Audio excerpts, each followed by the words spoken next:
Tavani Research Station right now.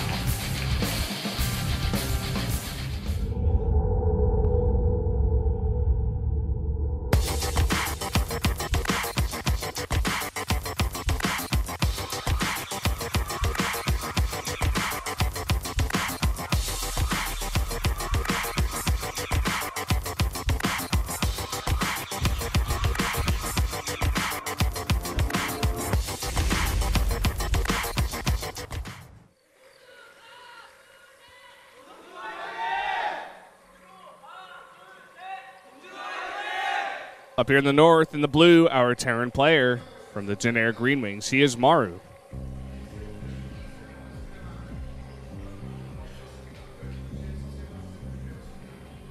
Down in the south, winning the last game, CJ herO.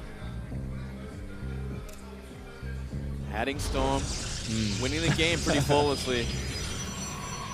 That's how you do it, I suppose. Yeah. Maru, in his interview, as I said before, he said if he could win the first game, he'd go up 3-0. herO, I think he needed to win that game to stay in this one, because if he went down 2-0, that's a hard place to be against Maru. Especially if your third map is going to be Vani. Like, it just gets nasty from here, man. Yeah. I also want to point out that I keep calling him Maru and herO. You can call me out when I do that again. Dude, I didn't even notice. I'm certainly going to call you out now, but I was like, come on, man. No, dude. The amount of weird stuff I say, I have like the weirdest accent you could ever imagine. I love it, though. Maru and herO.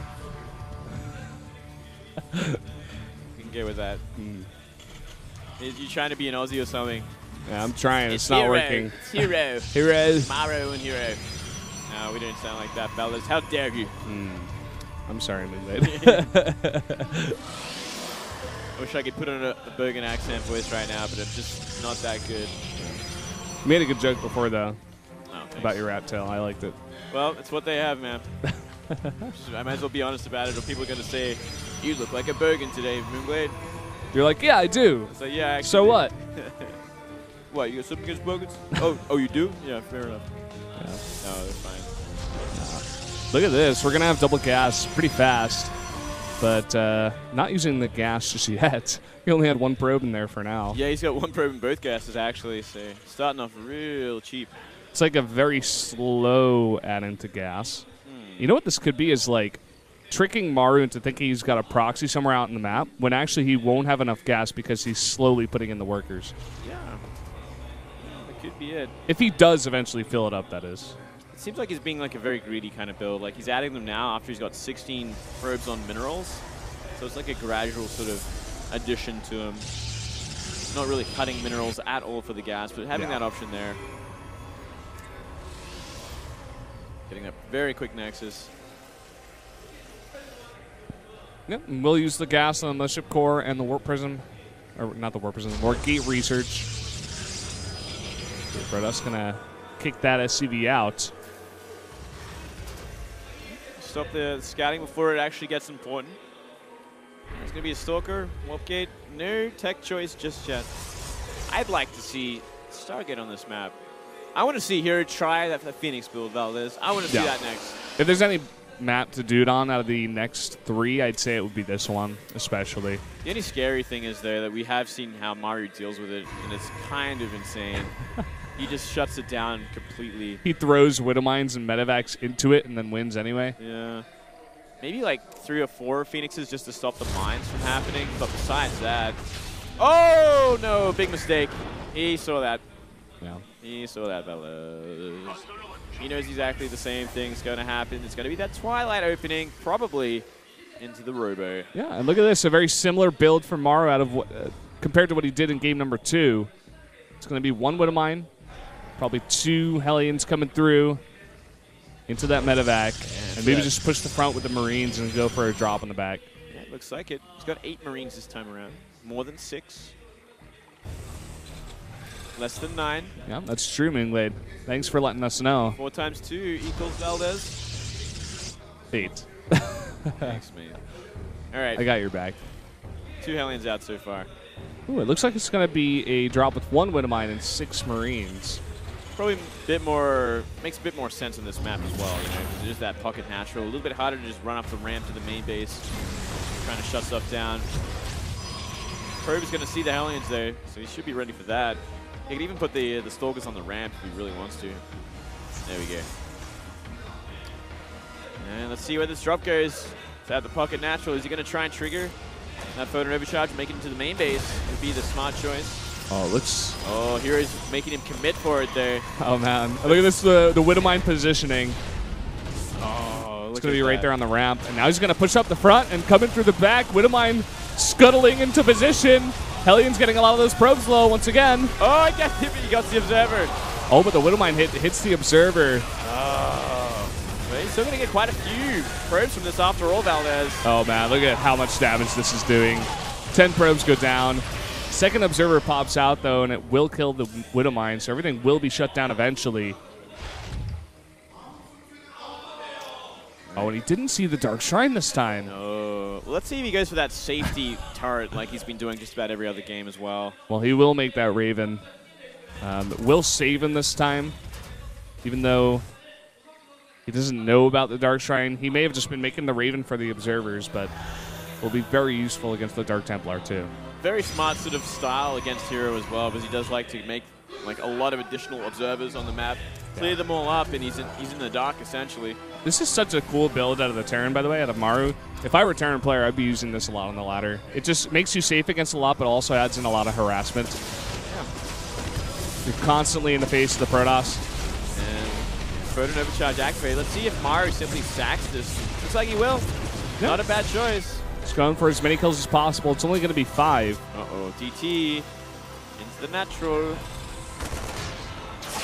Oh, he's going to force a gigantic pull. And at the same time, he's going to warp into DT here. Marines are going to be ready for it there. That's enough Marines. But, oh, he actually didn't lose anything besides shields on those DTs. Wow. So this DT remains. He's just microing them around the Raven. That was brilliant play. Some nice economic damage there. Yeah. You got to think, Maru's spending a lot on harassing the Protoss, but his CC is always late. He's losing SCVs now, and he's going to be behind on workers once again to herO. Uh-oh. Another DT in the main. Going to get rid of a couple of units. Yeah. And herO will once again take a pretty fast third base. Yeah, look at that. Only one forge so far for herO there. He's getting that armor. Probably get that +1 attack before he adds a second forge and really starts to ramp it up like we did see in that last game. I love the setup here, by the way. He's delaying Blink. He's just defending without it. And maybe Maru will think, oh, he's definitely got Blink, and maybe play around it a little bit, not be too aggressive with the drops. But at the same time, he's using that gas and the minerals for other things. Extra minerals go towards that faster third base. The extra gas maybe going for other upgrades and stuff. Yeah, it's a very kind of different way that we are seeing herO play this style out. Yep. He kind of eventually ends at the same place, but he applies a lot more pressure than he would against most Terrans. DT drops. Now it's some revenge time. It's pretty insane. He's getting damage done with 2 turrets and a Raven in the Terran's base. Yeah, he's still finding ways in. Let's see what this double drop can do. Imagine it actually went between the observers as well. Wouldn't that be something, fellas? That would just be next level research. But in fact, they're headed directly to an observer on the map. Yeah, they're actually going to do the exact opposite and fly right through the observer. Oh, they're actually going to commit to the observer. He's going to simply run down to the third base. There is a DT there. Not for long. He's going to try to snipe this Nexus. You know what the build that herO did go for? He's lacking on units, and he can kite this forever. Maybe until this Colossus starts to actually apply some damage. But at the same time, there's no range. Oh, he's going to commit to it. There we go. He's going to get a Colossus. And he's just going to pick up and walk away. Blink is late. You cannot punish it. Just like that, Valdez. Just like that. And now more drops are going to be added to the fray. And he's going to keep applying that pressure. The only one sort of redeeming thing is that herO does have those DT, that DT tech, so he can continue to start warping them in, force out these scans. And nice blink forward, catching out half the drop.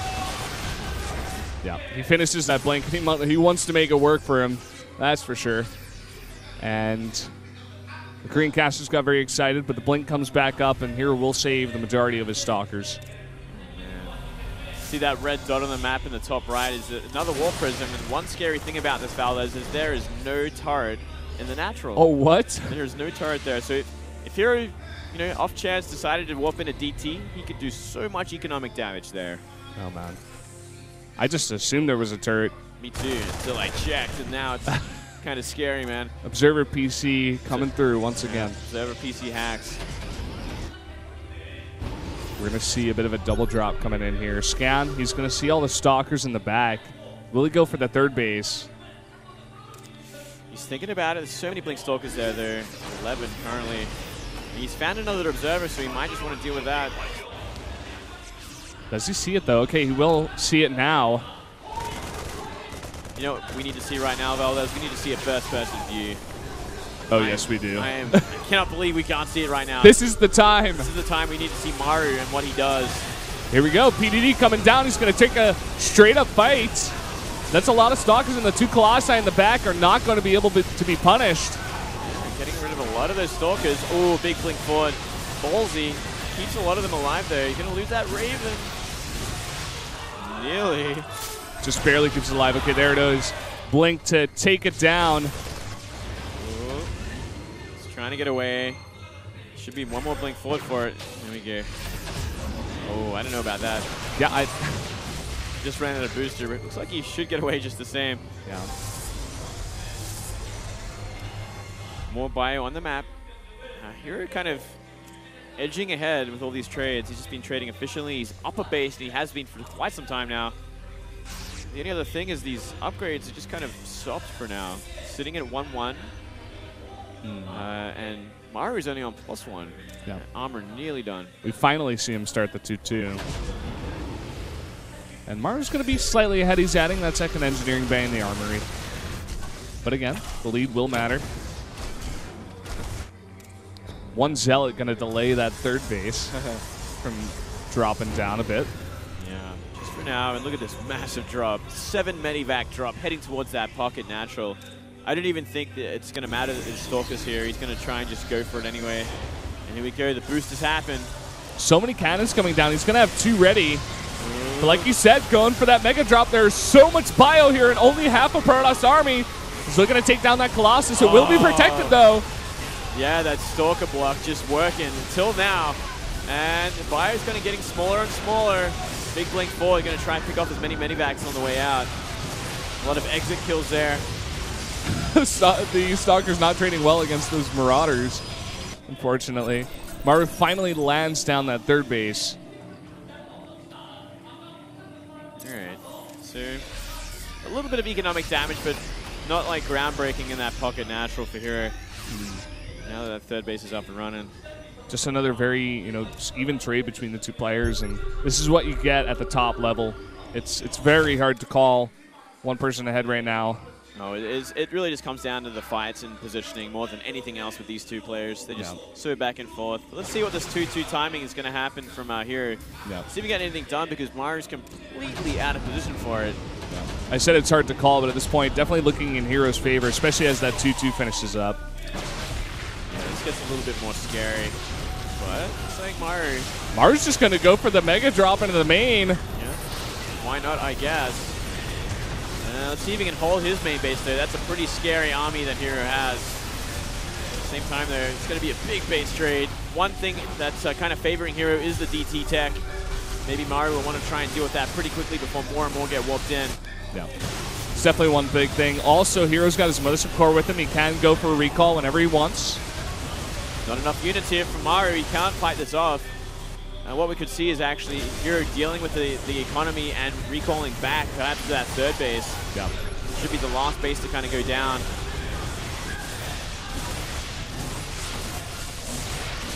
Looks like Maru going to come in here towards that backdoor natural. Just going to fight straight up. Will herO go for the recall? That is the question. He's delaying for a long time. Delaying for a long time. There is no scans left over either, and there's 2 DTs doing work on the army down bottom. I guess that's the idea. Wants to take out that last orbital and then go. Yeah. 4 DTs actually in that warp in. Yeah, and keep in mind the Raven is dead from earlier. There's the recall into the third base. It's like I saw the future Valdez, but it looks like Maru is going to be going for that one last dish effort, perhaps.